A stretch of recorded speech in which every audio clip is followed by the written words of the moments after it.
बैठक की अध्यक्षता कर रही ब्लॉक प्रमुख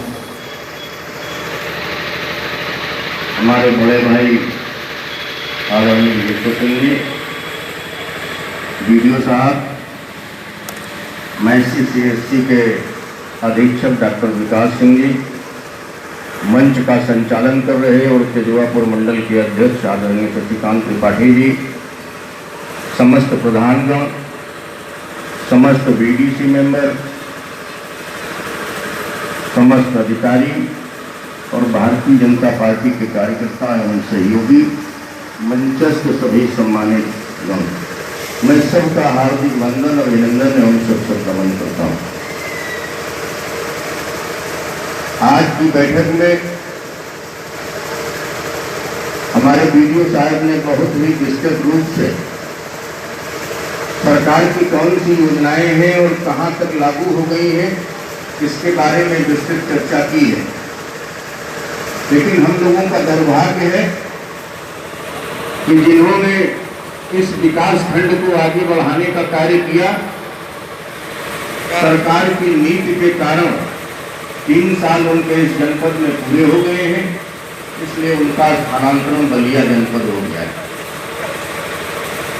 उन्होंने इस ब्लॉक के लिए, चाहे मैसी ब्लॉक हो चाहे तेजवापुर ब्लॉक हो, 2 ब्लॉकों में हमारे विधानसभा में रहे और जो विभाग के खंड विकास अधिकारी होते हैं उनसे अधिक मेहनत करके जिन जिन ब्लॉकों में रहे उनको आगे ले जाने का काम किया। इसलिए मैं BDO साहब को भी धन्यवाद ज्ञापित करता हूँ। मनरेगा की बात कही, मनरेगा में ये भी बताया कि ID पूरे जनपद में 2200 कुछ है, जिसमें 1100 ID केवल मैसी विकास खंड की है, 50% में मैसी ब्लॉक है, 50% के जनपद के सारे ब्लॉक में। ये उनकी कार्य क्षमता के आधार पर ही हुआ है। हम सब लोग बहुत दिन से प्रयास कर रहे थे कि ब्लॉक को भी मनरेगा का काम मिले, लेकिन प्रत्येक विकास खंड को 2 कार्य योजना देने के लिए कहा गया है।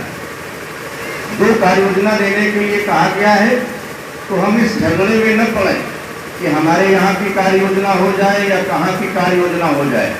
2 बड़ी कार्य योजना बैठ करके, जो बड़ी बड़ी कार्य योजना हो, एक दूसरे गांवों को जोड़ने का काम करती हो और जहाँ पर चलने फिरने का रास्ता न हो, वो तय करके हम 2 बड़ी कार्य योजना दें और प्रत्येक विकास खंड के लोग अगर उन 2 योजनाओं को करने में सफल हो गए और पूरी सफलता के साथ हमने इस कार्य को पूरा किया, तो हो सकता है अगले वर्ष से जैसे ग्राम पंचायतों को मनरेगा का पैसा जितना चाहिए उतना मिलता है, उसी तरह से क्षेत्र पंचायत सदस्यों को भी उनकी मांग पर जितना पैसा चाहिए उतना पैसा उपलब्ध हो जाएगा।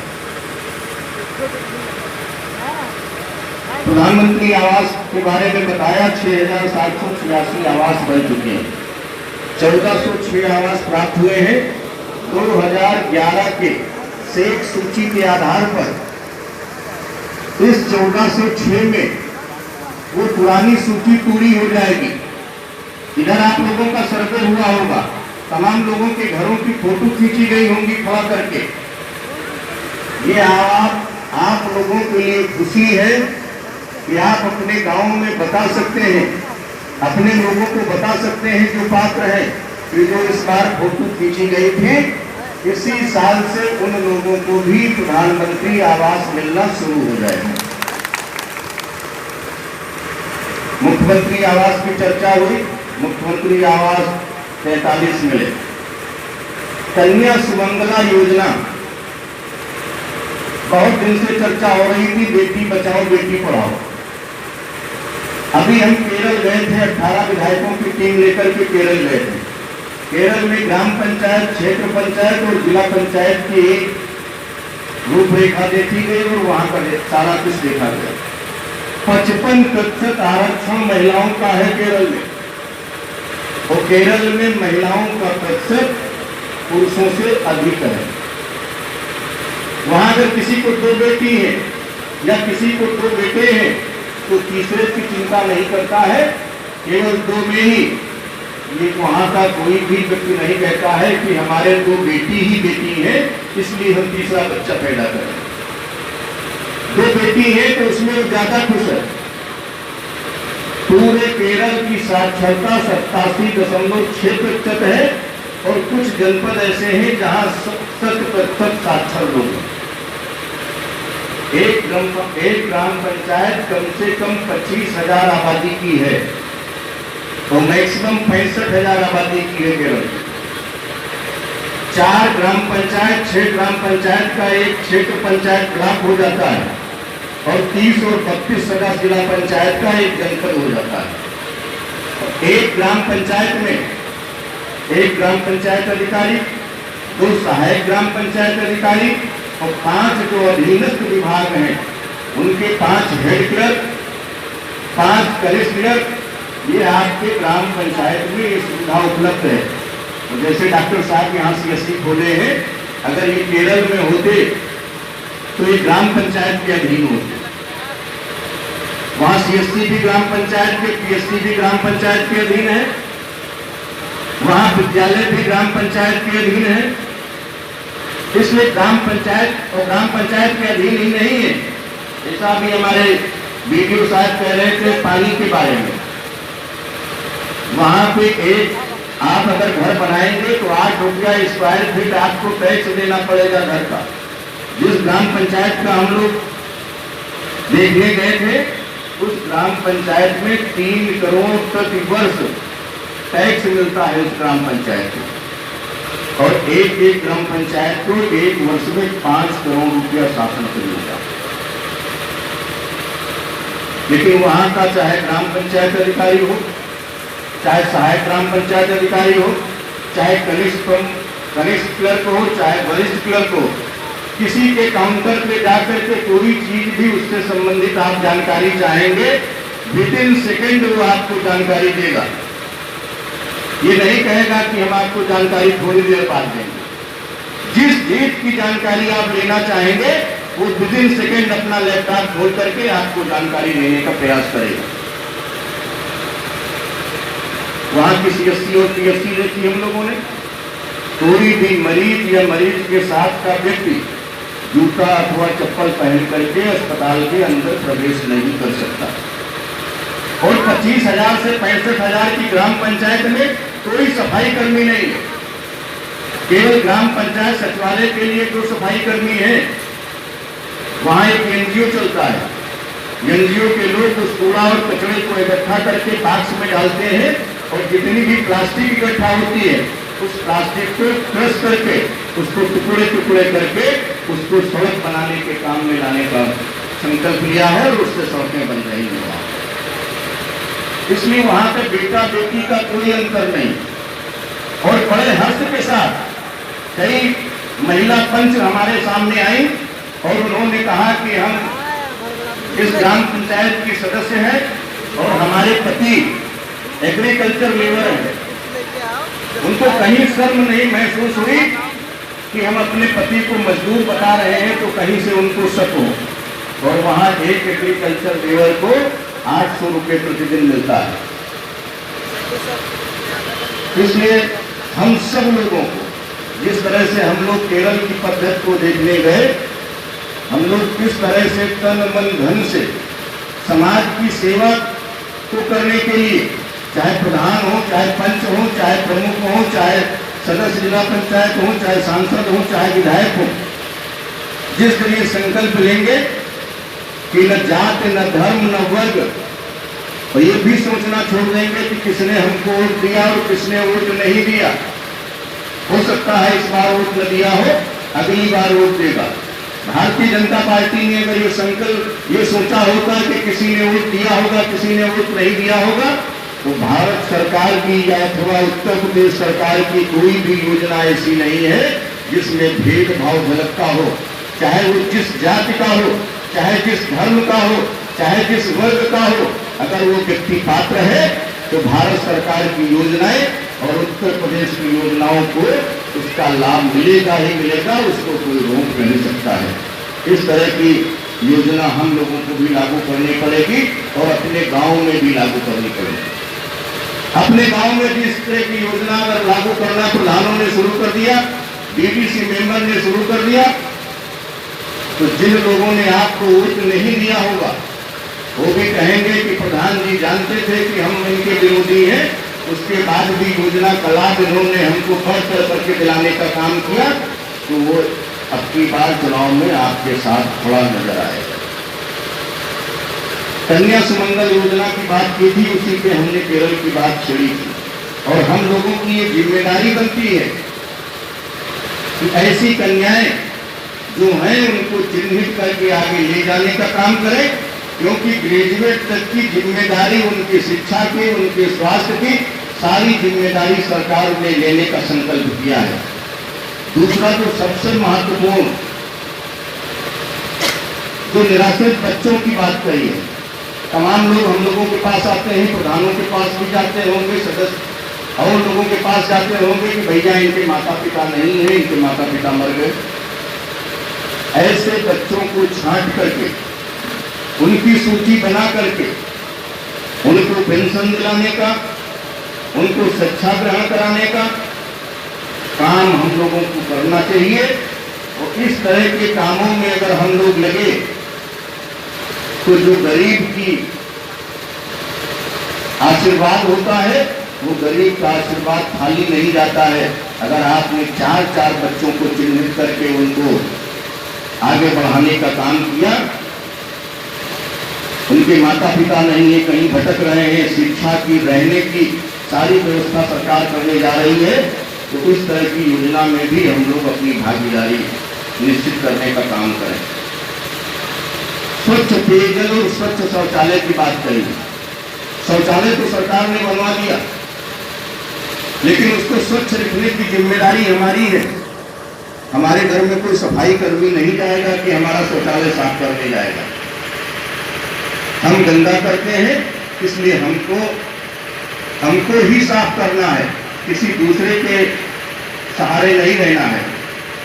और जहां तक के स्वच्छ पेयजल की, जिस तरह से हमारी सरकार ने घर घर बिजली पहुंचाने का संकल्प लिया था, और इस बहराइच जनपद में ही 9,604 करोड़ का विद्युतीकरण हो रहा है। और अभी जब यही बैठे थे, ऊर्जा मंत्री के कार्यालय से फोन आया है, उन्होंने नंबर दिया है कि आपके जनपद में, आपके क्षेत्र में, आपके विकास खंड में अगर कोई पुरवा, कोई गांव, कोई कस्बा विद्युतीकरण से छूट गया हो, तो उन्होंने अभी नंबर नोट कराया है। इस नंबर पर तत्काल मेल करने का काम करें, जिससे हर घर को बिजली दी जा सके। इसी तरह से हम 2022 के अंदर हर घर को स्वच्छ पानी भी देने का काम करेंगे। सभी गांवों में पानी की टंकी बनेगी, सभी ग्राम पंचायतों में, और उस पानी के टंकी के माध्यम से स्वच्छ जल देने का काम हमारी सरकार 2022 के पहले करने जा रही है। अभी तो वहां टंकियां बन रही है जहां आर्सेनिक है, जहां फ्लोराइड है, लेकिन आर्सेनिक और फ्लोराइड को छोड़ करके जहां हमारा पानी, पीने का पानी ठीक है, वहां भी हम टंकी बना करके अपने गरीबों को पानी पीने के लिए स्वच्छ जल मुहैया कराने का काम हमारी सरकार करेगी। पेंशन, चाहे विधवा पेंशन हो, चाहे वृद्धा पेंशन हो, चाहे दिव्यांग पेंशन हो, इन सब पेंशनों के बारे में आप लोग गांव के नेता हैं, गांव के मुखिया हैं, विधवाओं को भी पेंशन दिलाना हमारी आपकी जिम्मेदारी है, चाहे वृद्धा हो, और सबसे ज्यादा जिम्मेदारी ऐसे लोगों की है जो लोग दिव्यांग हैं। दिव्यांगों के लिए तो बड़ी व्यवस्था है। अगर आपके हाथ नहीं है तो हाथ भी आपका लगाया जाएगा, पैर नहीं है तो पैर लगाया जाएगा, आंख का ऑपरेशन होना है तो आंख का ऑपरेशन होना, कान में मशीन अगर आपको लगनी है तो कान की मशीन मिलेगी, ट्राईसाइकिल की अगर आपकी इच्छा है तो ट्राईसाइकिल मिलेगी। जो भी सुविधा भारत सरकार आपको मुहैया कराना चाहती है, वो सारे बिंदु हैं। उन बिंदुओं को देख करके आप दिव्यांगों को उनकी सहायता करने का काम करेंगे तो आपके लिए आगे बहुत ही अच्छा रहेगा। मुख्यमंत्री सामूहिक विवाह योजना के बारे में महिषी विधानसभा सबसे आगे रही है। 10 जुलाई को फिर से सामूहिक विवाह होने जा रहा है। जितने लोग यहाँ पर उपस्थित हैं, मैं सबसे आग्रह करना चाहता हूँ कि अपने अपने गांव में ऐसे लोगों को, पात्र लोगों को तलाश लें जिनके लड़के और लड़की की शादी करनी है और वो गरीब हैं और शादी तय हो गई है या तय होने वाली है। ऐसे लोगों को ढूंढ करके फार्म भरवा करके सामूहिक विवाह में पैराइज की केटीसी में भेज करके पहले ब्लॉक पर फार्म भर दें और 10 जुलाई को जा करके अपनी शादी धूमधाम से करने का काम करें। जैसा कि वीडियो साहब ने बताया कि 35,000 रुपये था, अब 35,000 से बढ़ा करके 51,000 रुपया सरकार ने कर दिया है। उस 51,000 रुपये का लाभ हम लोग उठाने का काम करें। जितनी भी योजनाएं चल रही हैं, आप लोगों से आग्रह है कि जहां भी असुविधा हो, आप लोग सीधे वीडियो साहब से मिलिए, प्रमुख जी से मिलिए, हमसे मिलिए, जिलाधिकारी से मिलिए। उन समस्याओं का निराकरण होगा और जहां समस्याओं का निराकरण नहीं होगा उसको हम लोग आगे लेकर के जाएंगे। अभी संचारी रोग की बात हो रही है। संचारी रोग उत्तर प्रदेश में गोरखपुर के क्षेत्र में बहुत फैलता था। सैकड़ों लोग बीआरडी मेडिकल कॉलेज में आज से 3 साल 4 साल पहले, 2 साल पहले हमारे बच्चे जो 1 साल से लेकर के 14 साल के बच्चे हैं, वो अपने प्राण त्याग देते थे संचारी रोगों के माध्यम से। लेकिन एक मुहिम चला करके योगी आदित्यनाथ जी ने एक मुहिम चलाई है, जब से सरकार में आए हैं उससे ये क्रांति आई है कि बीआरडी मेडिकल कॉलेज में और जहां जहां इसका ज्यादा असर था, पिछले वर्ष, गत वर्ष वहां में बहुत बड़ी गिरावट आई है और बच्चों के मृत्यु की संख्या, मृत्यु की दर बहुत कम हुई है। लेकिन उसके लिए हम लोगों को भी सावधान रहना है। जैसे दूध की बात कही, दूध बिना गर्म की नहीं पीना है, अपने बच्चों को शुगर के नजदीक नहीं जाने देना है, अपने बच्चों को झाड़ी में शौचालय के लिए नहीं जाने देना है जहां कीड़ी लग जाए।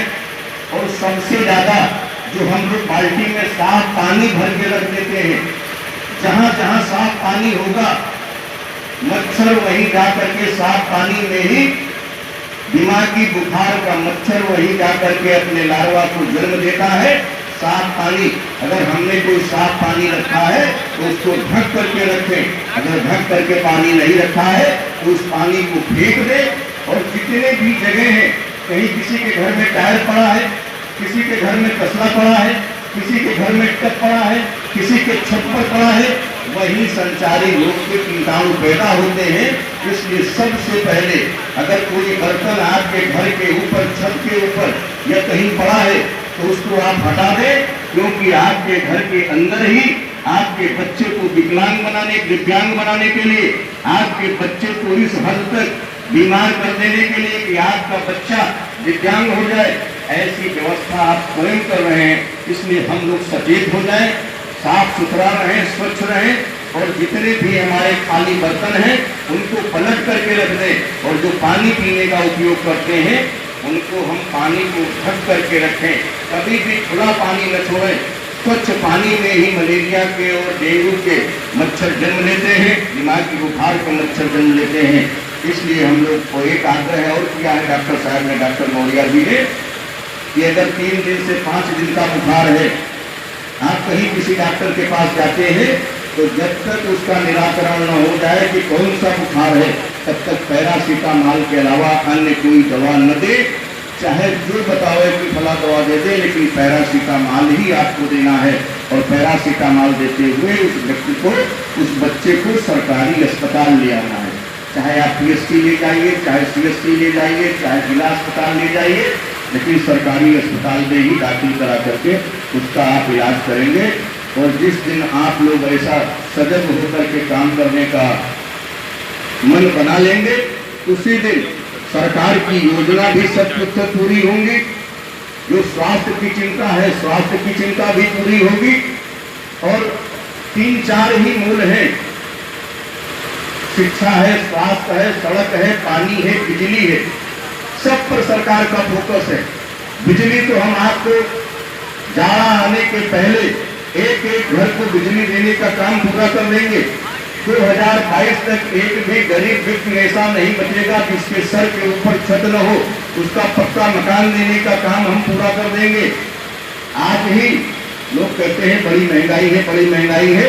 आज ही कमर्शियल सिलेंडर पर 1 जुलाई से 200 रुपये सिलेंडर कम करने का काम सरकार ने किया है, और जो घरेलू सिलेंडर है उसमें 100 रुपया सिलेंडर की कमी करने का काम सरकार ने किया है।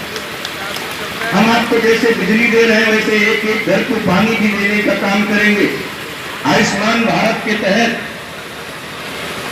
जो लोग छूट गए हैं उनको हमारे मुख्यमंत्री जी ने संज्ञान में लिया है, और ऐसे गरीब लोगों का सर्वे करा करके जो हमारे गरीब वर्ग के लोग छूट गए हैं, जिनको साल में 5 लाख रुपया तक के एक परिवार को इलाज कराने की सुविधा मिलती है।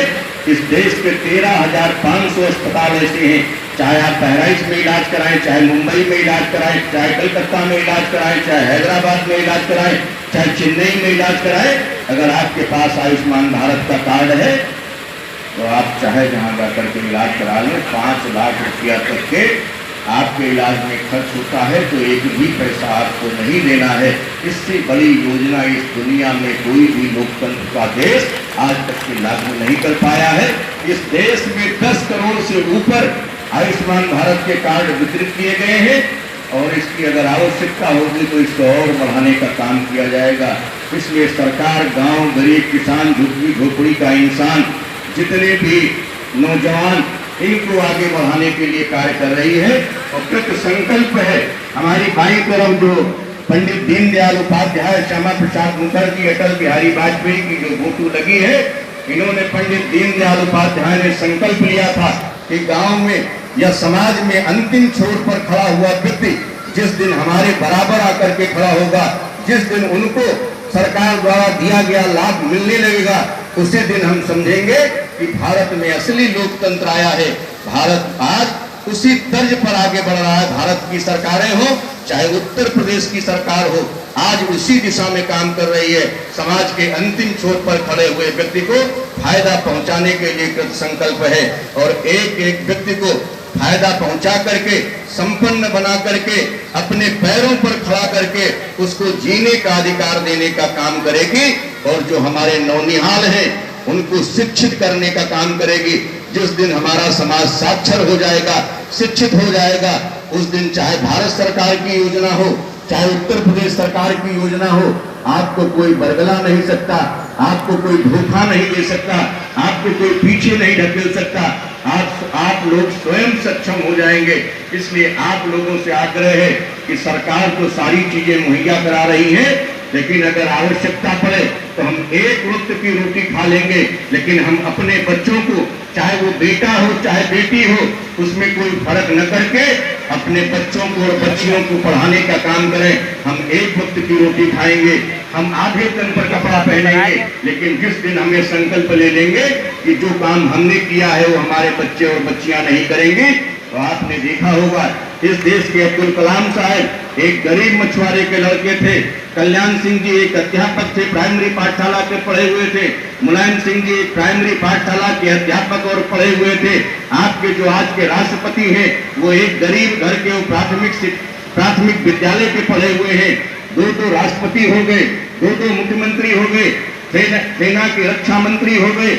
आज कौन कहता है कि गांव गरीब का लड़का पढ़ करके डीएम नहीं हो सकता, एसपी नहीं हो सकता, वैज्ञानिक नहीं हो सकता, सांसद नहीं हो सकता, विधायक नहीं हो सकता। हम लोगों को संकल्प लेना चाहिए, जो भी संकल्प ले ले कि हम अपने बच्चे को पढ़ा करके अपने प्रदेश और देश का नाम रोशन करेंगे, अपने गांव का नाम रोशन करेंगे। लोग कहेंगे कि महसी के एक गांव का लड़का आज अमुक जिले में डीएम है और इतना सराहनीय काम किया है कि लोग दूसरा व्यक्ति, दूसरा जिलाधिकारी उनसे सीख लेने का काम करते हैं। जिस दिन इस संकल्प के साथ अपने बच्चों को पढ़ाने का काम करेंगे, उस दिन हम, हमारा समाज, हमारा जिला, हमारा ब्लॉक उस दिन अग्रसर होगा।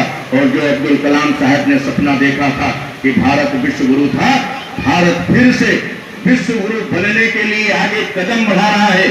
आज हम चौथी महाशक्ति के रूप में उभर करके आए हैं। छठे पायदान पर, हम 5वें पायदान पर आकर के खड़े हुए हैं। आर्थिक में हमारे 2 मिलियन ट्रिलियन डॉलर हमारी देश की अर्थव्यवस्था है, उसको प्रधानमंत्री, यशस्वी प्रधानमंत्री नरेंद्र भाई मोदी ने इस 5 साल में 10 ट्रिलियन डॉलर करने का संकल्प लिया है। जिस दिन हमारे देश की व्यवस्था, आर्थिक व्यवस्था इस 10 ट्रिलियन डॉलर की उस पर हम पहुंच जाएंगे, उस दिन हम विश्व में पहला स्थान स्थापित करेंगे। हम रक्षा के क्षेत्र में आगे बढ़ रहे हैं, हम शिक्षा के क्षेत्र में आगे बढ़ रहे हैं, हम सड़कों के क्षेत्र में आगे बढ़ रहे हैं। आपको जान करके हर्ष होगा कि आपके महसी विधानसभा की सड़कें 111 गांव आपके डामरीकृत होने जा रहे हैं, जो 2 साल के अंदर 111 गांवों में जितनी डामर की सड़कें हैं, उसके अतिरिक्त 111 गांव में आपकी विधानसभा की सड़कों को 111 गांवों को पक्की सड़कों से जोड़ने का काम होने जा रहा है। आपने देखा होगा कि रामपुरवा चौकी से लेकर के सिंगिया तक के डबल लेन बनने जा रही है। अग्रिम व्यवस्था में ये नानपाड़ा की बरदहा तक जहां पे डबल लेन तक है कार्य, वहां तक के दूसरे चरण में पूरा होने जा रहा है। तीसरे चरण में कुदासर से लेकर के रामपुरवा चौकी तक ये काम पूरा होगा। इससे फायदा आपको ये होगा कि लखनऊ से चलने वाला व्यक्ति जिसको नानपाड़ा जाना है या रुपैलिया जाना है, सीधे नेपाल जाना है, वो लखनऊ से चलेगा और कुड़ासर के पास से अंदर घुसेगा और आपके महसी होते हुए, नानपाड़ा होते हुए सीधे रुपैलिया होकर के नेपाल में प्रवेश कर जाएगा। आपके भी क्षेत्र का विकास होगा, लोगों का डीजल भी बचेगा, सरकार की भी आय होगी। इसलिए हम सब लोगों को मिलकर, चाहे भारत सरकार की योजना हो, चाहे राज्य सरकार की योजना हो, सब लोगों को मिलकर आगे कदम बढ़ाना है। तो सरकार की योजनाओं को 100% सफल बनाना है। इस संकल्प के साथ हम लोग जाएं। इसी के साथ मैं अपनी वाणी को विराम देता हूं। जय हिंद, जय भारत।